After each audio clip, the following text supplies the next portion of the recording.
संपादित किया जा सकता है।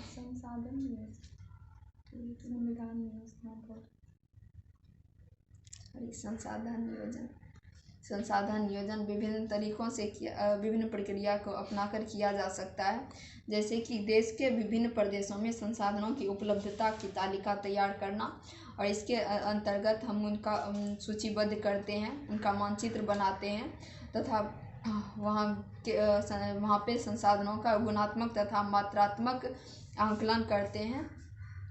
इसके बाद संसाधन विकास योजनाएं लागू करने के लिए उपयुक्त प्रौद्योगिकी, कौशल और संस्थागत ढांचा तैयार करना, जिससे कि वहाँ के संसाधनों की उपयोगिता को नया रूप दिया जा सके। उसके बाद संसाधन विकास योजना और राष्ट्रीय योजना में समन्वय स्थापित करना, ताकि यह राष्ट्रीय व अंतर्राष्ट्रीय दोनों स्तरों पर संसाधन का विकास सुचारू रूप से किया जा सके।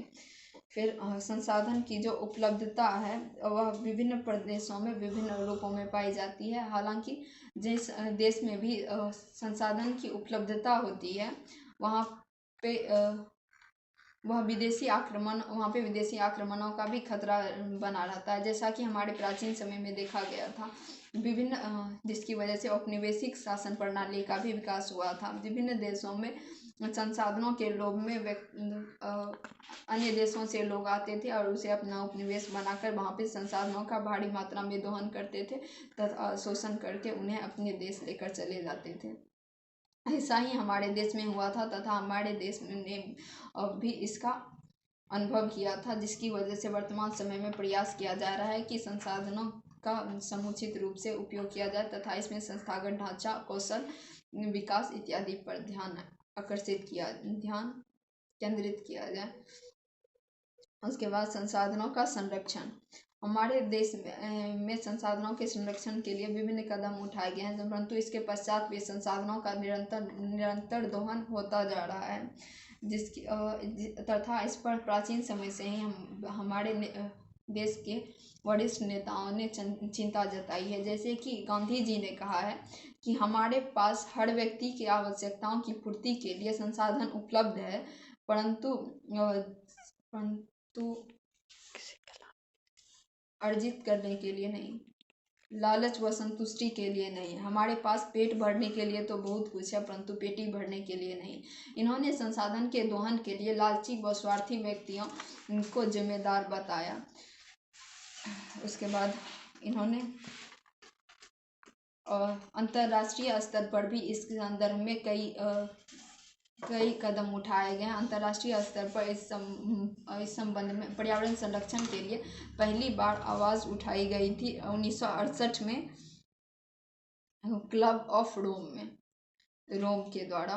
फिर इसके पश्चात 1974 में सुमेसर ने अपनी पुस्तक स्मॉल इज ब्यूटीफुल में महात्मा गांधी के विचारों को पुनः व्याख्यायित किया। इसके पश्चात 1987 में ब्रुंडसलैंड आयोग रिपोर्ट द्वारा वैश्विक स्तर पर पर्यावरण संसाधन संरक्षण की बात की गई तथा इसमें जो है सस्टेनेबल डेवलपमेंट की संकल्पना प्रस्तुत की गई तथा संविधान के संरक्षण की वकालत की गई। संसाधन के संरक्षण की वकालत की गई। फिर इसमें जो है तथा बाद में इनके इस आयोग के द्वारा जो रिपोर्ट पेश किया गया उसको एक पुस्तक के रूप में भी प्रकाशित किया गया, जिसका नाम था हमारा साझा भविष्य, आवर कॉमन फ्यूचर।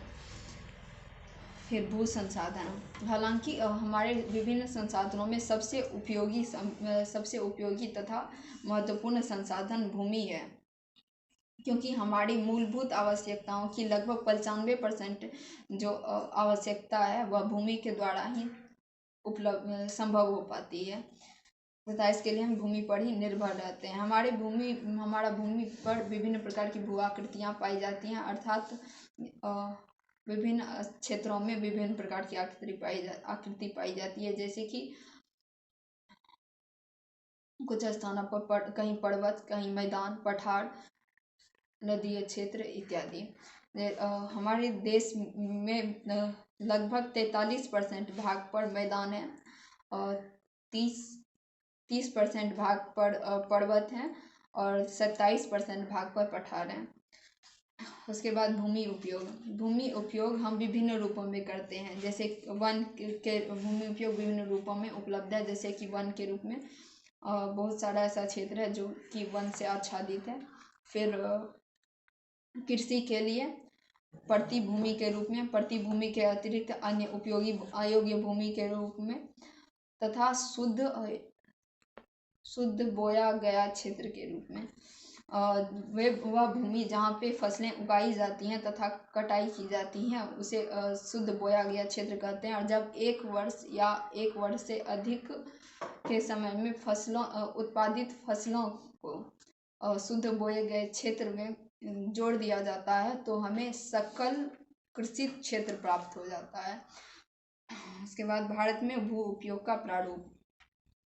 भारत का कुल भौगोलिक क्षेत्रफल लगभग 32.8 लाख वर्ग किलोमीटर है तथा इसके केवल 93% भूभाग के ही भू उपयोग की हमारे पास सूची उपलब्ध है। पूर्वोत्तर क्षेत्रों में असम के अतिरिक्त अन्य क्षेत्रों के भू उपयोग की जानकारी हमारे पास उपलब्ध नहीं है और ना ही जम्मू कश्मीर के उन क्षेत्रों की जो पाकिस्तान व चीन के अंतर्गत आते थे उनका संरक्षण हमारे पास उपलब्ध है। हालांकि यदि हम पूरा अध्ययन करें भी तो भी हमारे कुल सूचित क्षेत्रों का लगभग 54% भाग के पर ही कृषि की जाती है। उसके बाद हमारे हालांकि इसका जो परसेंट है वह विभिन्न क्षेत्रों में विभिन्न प्रकार से है, जैसे कि पंजाब और हरियाणा में 80% भागों पर कृषि की जाती है। अरुणाचल प्रदेश, अंडमान निकोबार, मणिपुर, मिजोरम इत्यादि में 10% से भी कम भाग पर खेती की जाती है इत्यादि। इसके अतिरिक्त राष्ट्रीय